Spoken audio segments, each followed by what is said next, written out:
Salam à tous, big up à tous, c'est la vie de Guillaume. Donc, nouvelle vidéo aujourd'hui, grosse soirée Ligue des Champions. On est sur la continuité de ce qui s'est passé hier, hein. Donc aujourd'hui, il y a eu Manchester City contre le PSG et il y a aussi eu le Real Madrid qui a joué contre Salzbourg. Donc déjà, très gros match entre le PSG et Manchester City. Je tenais à en parler quand même un peu avant de parler du Real parce que c'était un très très très gros match, en tout cas match très intéressant. Je sais pas pour vous qui avez regardé, je sais pas si lequel vous avez regardé, mais en tout cas je vous conseille de regarder les temps forts pour ceux qui n'ont pas vu parce que le match était vraiment à la hauteur de la Ligue des Champions. Donc le PSG qui s'est imposé 4-2 à domicile. Donc à un autre, bon, ce n'est plus trop une surprise parce que ces derniers temps City n'est pas à la hauteur. Donc City n'est pas le City qu'on connaît habituellement. Donc aujourd'hui, première mi-temps, bah c'était un bon match déjà. On sentait qu'il y avait quelque chose depuis la première mi-temps. Ça devait donner un truc. Le PSG, en tout cas, a bien commencé le match. Ils ont bien entamé le match. Ils gagnaient tous leurs duels. Milieu de terrain, c'était pas mal. City avait un peu de mal à rentrer dans le match. Bon, Bernardo Silva et Kevin De Bruyne ont réussi à certains moments à trouver les failles. Mais malheureusement, il y avait Donnarumma qui a bien joué le match. En tout cas, Donnarumma, malgré les deux buts qu'il a encaissés, je trouve que Donnarumma a fait un très bon match aujourd'hui. Il a été à la hauteur euh, des attentes en tout cas. Il a bien géré, je pense, un face à Savinho. Et il a bien géré aussi un face à face avec Kevin De Bruyne. Donc, première mi-temps, comme je disais, il y avait déjà l'intensité et, et Paris a très bien joué grâce à ces milieux de terrain qui sont Vitinha, Joao Neves, gros volume de jeu, c'était vraiment très intéressant. Désiré Doué aussi, c'était vraiment pas mal. C'était vraiment pas mal côté Paris. Maintenant, Paris a marqué un but en toute fin de première mi-temps, mais ça a été annulé. Le but d'Achraf Hakimi pour un léger hors-jeu. Donc c'est carrément le bout du genou. Mais en vrai quand même, l'histoire de la VAR là, c'est quand même compliqué hein, parce que là quand même, c'est carrément genre, je sais même pas, c'est le poil, je sais pas si le poil du genou en vrai qui était un peu plus avancé et donc ça a été signalé hors-jeu. C'est la nouvelle technologie, on ne peut rien y faire. Donc le but a été annulé, mais ils n'ont pas désespéré. Mais quand ils sont revenus de la mi-temps, par contre, euh, je ne sais pas ce qui s'est passé. Il y a eu un changement. Il y a eu deux changements, je pense. Deux changements du côté de City. Il y a Grealish qui est rentré et il y a aussi un autre joueur qui est rentré. Je pense Ruben Dias est sorti. Grealish est rentré. Je vais vérifier. Je vais vérifier quand même pour ne pas dire n'importe quoi. Mais en tout cas, les changements ont changé quand même la dynamique du côté de City parce que ils se sont vraiment repris et City a marqué deux buts, coup sur coup. Un but de Jack Grealish et un but de Erling Haaland. Déjà, sur le but de Jack Grealish, bon, je vais dire que c'est un peu la défense du PSG qui s'est pas bien géré. Même sur le deuxième but, même sur le but de Erling Haaland. Parce que je ne comprends pas comment Nuno Mendes, toi, en première mi-temps, tu as très bien défendu sur Haaland. Haaland qui est un danger permanent. Il a très bien défendu sur Haaland sur certaines séquences. En tout cas, les gars se sont bien débrouillés. Maintenant, en deuxième mi-temps, Akanji est défenseur central, égal au gabarit d'Akanji. Akanji déborde carrément, il fait une course sur Nuno Mendes. Il passe, il réussit à faire un centre. Je sais pas, ça a été contré, je sais pas. En tout cas, il y a eu un petit cafouillage et Grealish a marqué. Ça, c'était sur le premier but, pardon, sur le premier but de Jack Grealish. J'ai pas compris. Donc, je sais pas, c'est une erreur de concentration ou en tout cas, Nuno Mendes, j'ai pas trouvé qu'il était à fond sur cette action. Donc, en tout cas, premier but encaissé. Deuxième but, euh, euh, Jack Grealish, apparemment, c'est lui qui a changé le visage de City. Il était en train de déranger un peu sur son côté.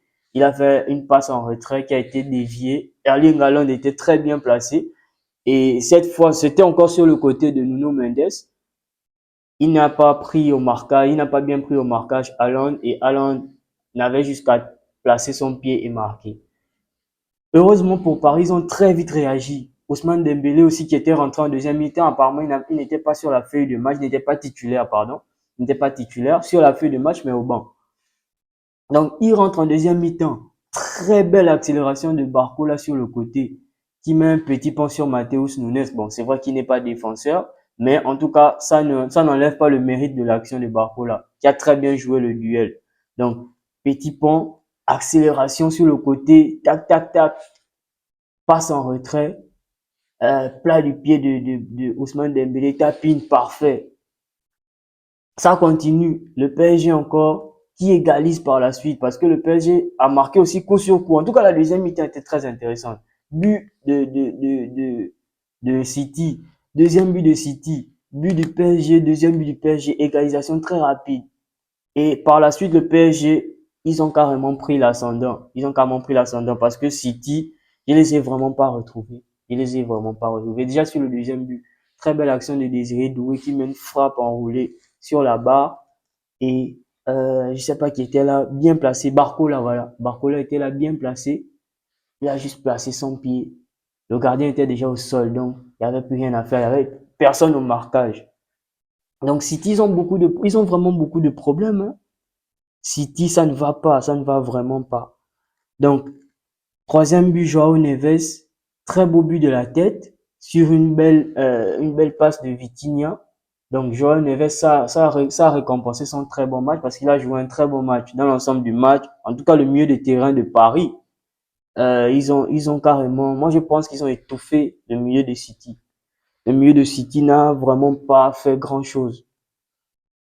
Quand De Bruyne a essayé, mais quand il est sorti, bof, c'était plus trop ça, hein. Et Gonzalo Ramos qui a mis le dernier but sur une erreur encore en défense. En gros, City, félicitations au PSG, hein. Félicitations au PSG. City, apparemment, l'année là, c'est pas leur année. C'est pas leur année. Franchement, c'est pas leur année. Mais on a assisté à un très beau match. Le score en dit long. Et je vous conseille, pour ceux qui n'ont pas regardé, allez-y regarder les highlights. C'était un très gros match.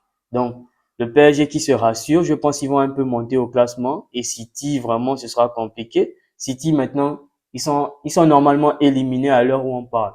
Donc, on attend le dernier match pour voir ce qui va se passer. Mais le PSG est 22e. Donc là, pour le moment, ils ont accès au barrage. On attend aussi ce qui va se passer durant la dernière journée. Donc, c'était tout. Je tenais vraiment à parler de ce match parce que je l'ai regardé et c'était vraiment un match intéressant. C'était vraiment un match intéressant. Chapeau à Joao Neves. Hier, je parlais de Pedri, mais aujourd'hui, c'est un autre milieu de terrain, un jeune qui a aussi joué un très gros match. Il n'a que 20 ans. Donc, il a marqué son premier but en Ligue des Champions, apparemment. Donc, gros match de sa part. Maintenant, côté Real Madrid. Donc, le Real, comme vous le saviez aussi, le Real a mal entamé sa campagne de Ligue des Champions. Pourtant, le Real est détenteur du titre et le Real se devait de répondre présent et de nous le montrer d'une façon considérable parce que ces derniers temps, le Real, après la gifle reçue contre le Barça, le Real est sur une bonne dynamique. Donc, on espérait bien évidemment voir plus et qu'il confirme cette dynamique avec on va dire ça comment, un score assez, voilà, prolifique. Et aujourd'hui, ils ont gagné 5-1. C'est vrai, on va écouter 5-1. On va se dire peut-être que le match a été très, très, très facile. Mais laissez-moi vous dire que le début du match n'a pas été très facile parce que le Real a été bousculé par Salzbourg. Donc, Salzbourg a bien entamé le match. Ils ne sont pas venus admirer le Santiago Bernabéu comme on peut le penser en voyant le score. Ils ont très bien commencé leur match. Leur match et n'était pas mauvais. Ils ont eu quelques actions, mais ils n'ont pas été tueurs. Donc, ce qui a permis au Real de rentrer dans le match progressivement. Progressivement, ils sont rentrés dans le match, ils se sont installés. Donc, sur la compo, les joueurs qui étaient là, ce sont des joueurs qui tiennent le ballon.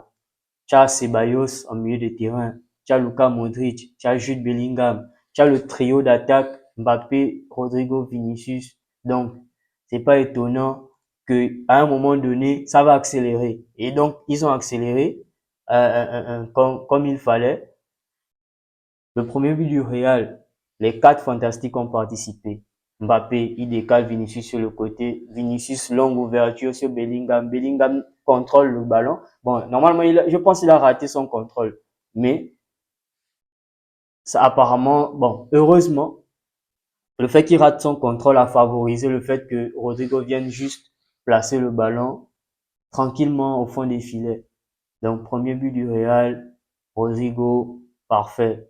Deuxième but, encore les mêmes acteurs, Mbappé, Bellingham. Ils ont combiné une, deux, très belle passe de Bellingham, passe décisive spectaculaire, une talonnade un peu, voilà, un peu technique façon. Vous voyez un peu. Donc, Rodrigo qui vient encore en une touche de balle, il enroule. Il n'a pas besoin de beaucoup faire les artifices là. Pas besoin. Enroulé, parfait, 2-0. Donc, première mi-temps, le Real mène 2-0, sans forcer, sans faire un match excellent, hein. Ils ont juste accéléré quand il fallait accélérer. Donc, le Real leader et on va dire ça comment? Imposant, donc qui impose son rythme à l'adversaire. Il gère les temps faibles, il gère les temps forts. Deuxième mi-temps, on revient encore sur une bonne dynamique. Les trois de devant, quand ça accélère encore, ça donne un truc.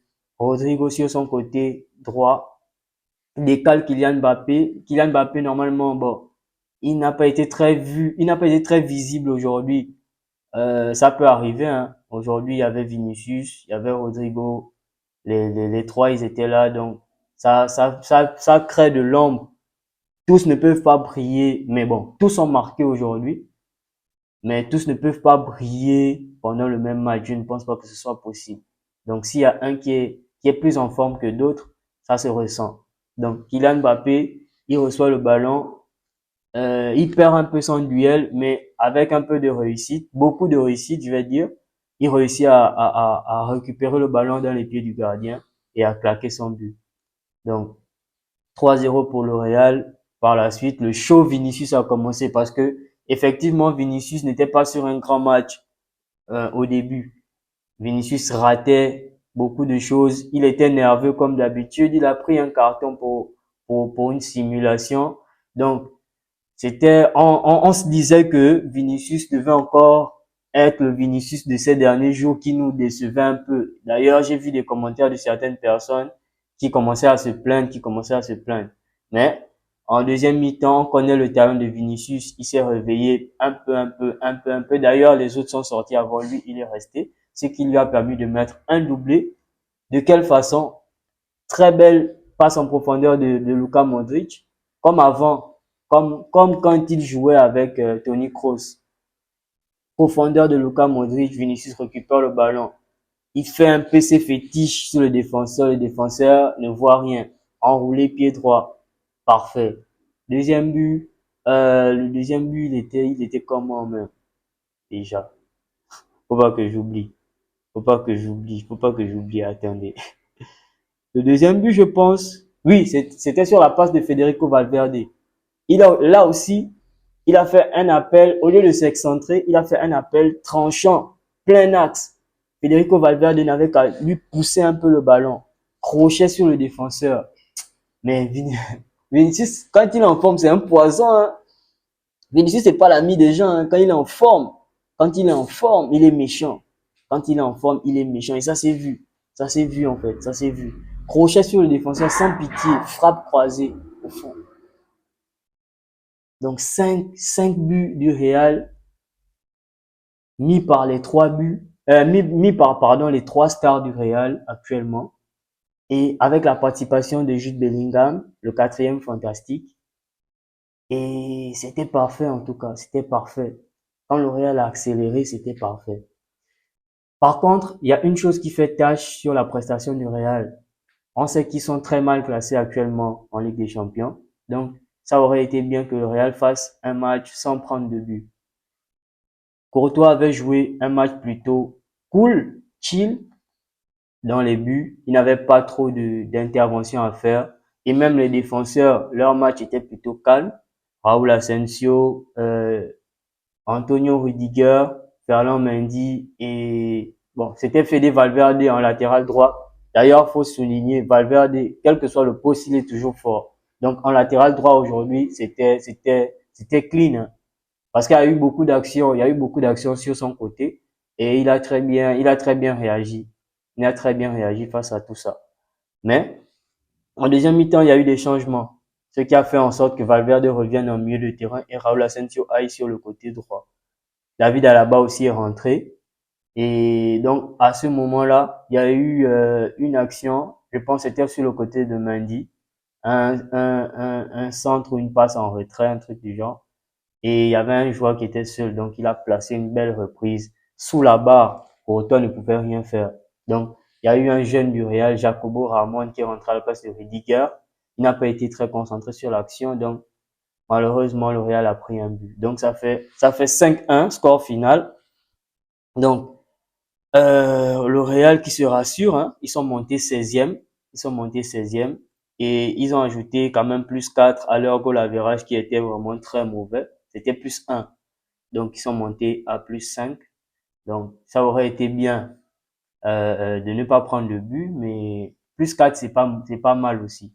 Donc, Salzbourg qui s'enfonce parce qu'ils sont descendus 34e. Et pour eux, je pense c'est mort. Déjà, ouais, pour eux, c'est mort, hein. Pour eux, c'est mort. Parce qu'il reste un seul match et ils n'auront plus la possibilité de monter ou bien de rester en Ligue des Champions. Donc, c'était un peu tout pour la soirée. On a eu beaucoup de buts. On a eu énormément de buts. Il y a aussi le Bayern, je pense qu'ils se sont fait taper 3-0 par Feyenoord. Arsenal a gagné 3-0 contre Zagreb. Le Milan a gagné 1-0. L'Inter a gagné 1-0. Bah, c'est un peu ça, hein. C'est un peu ça. Donc, on attend la dernière journée pour être fixé sur la suite de la compétition, qui jouera les barrages, qui sera directement qualifié en huitième et on verra ce que ça va donner. Donc, on se dit à la prochaine. Ben, normalement, les prochains matchs de nos équipes respectives samedi et dimanche, je pense. Donc, on reste ensemble, on reste connectés. Merci à tous ceux qui suivent les vidéos, tous ceux qui réagissent, tous ceux qui commentent, tous ceux qui partagent. Ça fait plaisir. Continuez à le faire, s'il vous plaît. Et continuez à donner de la force. N'hésitez pas à donner vos avis aussi. Ça compte. Donc, prenez soin de vous, quels que soient les résultats. Big up la famille. C'était la vie de Guillaume.